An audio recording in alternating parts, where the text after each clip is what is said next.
We'll start by saying, all the time for me, I'm a man of faith. So regardless, win or lose, God is amazing for me, to have this opportunity to be with these young men and to have an opportunity to work with them every day.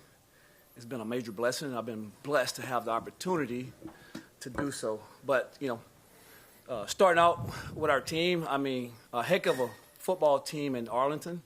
Coach Stoops got a well-organized team. Those guys fly around defensively, offensively. They can be explosive at any point in time. And they showed that today. And so offensively for us, we were able to back our defense today. We did a good job of, creating opportunities for our guys, our skilled guys. Jordan did a good job of finding those guys. And so the running backs ran the ball hard when needed. So we was pretty balanced from that standpoint. But, our defense, when we knew at the right time that they would get a stop, and that's what they did. We talked to those guys every day about keep doing good, don't get discouraged when bad things happen, and don't give up. And that was the testament of us today. So, again, hats off to Arlington. That team is so good. But, our guys, wanted it, and they fought hard for it. So we respect that group over there. We're going to see them again. So we knew that this game here today was going to be almost like an old-school AFC North, Pittsburgh Steelers, Baltimore Ravens football game.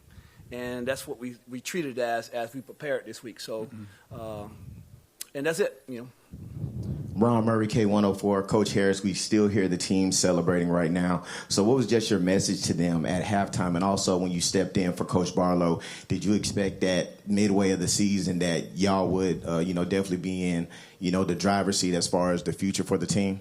Yeah, so first question, at halftime, we did a good job of going down and getting points. And that's what was our whole thing that, going in at the end right there at the second quarter, knowing that we can get down and get points, we have a chance to come out the next half.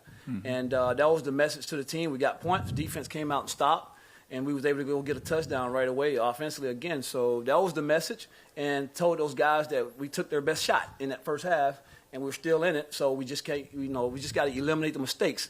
Early on, especially defensively, we missed the line a lot. And guys running free, Now, hats off to the receiver who caught the one-hand catch. That might make ESPN this week. But, the second half, we bowled our necks, and we got better from that standpoint. And then, stepping in for Coach Barlow, the culture was set, And I've had an opportunity to be with him, at numerous other places. And so the culture was already set. We maintained what we had been doing from year one back in 2023, and we continued those steps throughout the course of camp, and then these guys was bought into what we had our culture set at, and so that's what we are today, man. These guys are a gritty group of guys, man. They play hard, they work hard together. It's not no one side, defense on one side, offense on one side, special team. No, these guys are truly a close-knit group. And also, Jordan, you had a big day today, 300 yards passing. The defense did their thing in the offense. It seemed like, the Renegades, they had full control. But just talk about the offense and really just bounce back from that win, because especially the Renegades, they were undefeated at home, but y'all handed them their first loss. Yeah, it was amazing. I seen in our guys' eyes that we didn't give up. Everyone knew we were the better team. We just had to go out there and show it. And we preached it all week that it's going to start with us. We're going to help the defense out, and it's going to take, everyone, all 11 of us to execute. We knew this was a tough defense. That was my defense coordinator back in 2020, so I knew exactly the players they had, exactly what they were going to bring. And like Coach said, it was going to be a fight, and we knew it was going to come down to the last second. And yeah, it was a fun one. Yeah. Jazz Monet, D210 Sports. I have a question for each of you.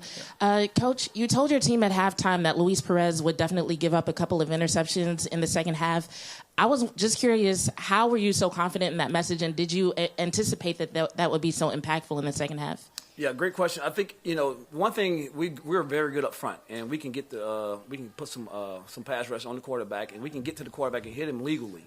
And we treat that as a stat. Any hit on the quarterback to us is a stat, legally, not illegal. So we knew at some point that if we can continue to get close to him, eventually it's going to come to our guys on the back end. And, eventually that happened. A couple of times, the one earlier, in the second half, we stepped out of bounds, unfortunately. He didn't get established first, get his feet back in bounds. But we knew if we get close to him, we put some hits on him, that eventually some will come our way. And Jordan, when it comes to the score from the first half to the second half, not a big difference, 7-point difference, but there was a huge difference in momentum. Yeah. I was just wondering what felt different to you, and specifically what was going through your head in that last drive, y'all taking the lead with less than a minute left. Yeah, I mean, we saw it last week, and, our main goal going in from week to week is to learn from our, mistakes from the first week. We started off slow and had a chance to come back and win or tie the game and get a chance to win. So this week we knew, we were down, but we just needed to keep stacking and trusting our offense, trusting our guys, and keep driving down the field. And that's exactly what we did. And coming down to the last drive, everyone was confident in the huddle. I mean, you could see it in everyone's eyes, we're going to go down there and score. And it just takes that confidence to, rise. And all these guys did it, and all these guys shown it. And it was just amazing to do that. Did you know that statistically this was the biggest comeback in the UFL? Did not. That's amazing. I love making history. That's right. And we're going to have 2 questions from Zoom. Our first question, his name is Alan Alford, and from the Alan Alford Sports Talk Show. Thank you so much. I guess I'll start with Jordan first. They did mention a couple times during the game that you had those big downfield throws, the man open. Can you kind of explain your side of the story on what you saw and what you thought happened? Yeah, it's just miscommunication with, us and the, receivers on the outside. We tell him, hey, we got to turn this way, and he turns the other way.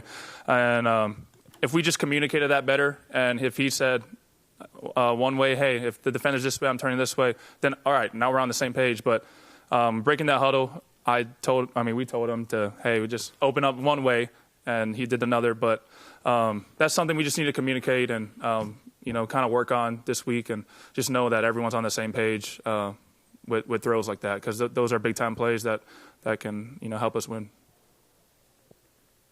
Coach Harris, congratulations on the win for both of you. I did want to ask about towards halftime, it seemed like there was a field goal that was kicked, and you was thinking about calling a challenge, but you didn't. Can you kind of explain to us what happened? Yes, I think, yeah, we thought about it, but, we felt like it wasn't, enough there to throw a challenge flag out there on that one. So, it's great to kind of keep those challenges. Anytime you're throwing your challenge, you want to make sure it's a guarantee in your mind. But, the coaches did a good job of saying, don't worry about challenging it right here. So, I always want to communicate with those guys because they got eyes on the screens and things like that. So I trust that they're going to make the right decision for me on that. And so those guys did a good job of talking me up out of it.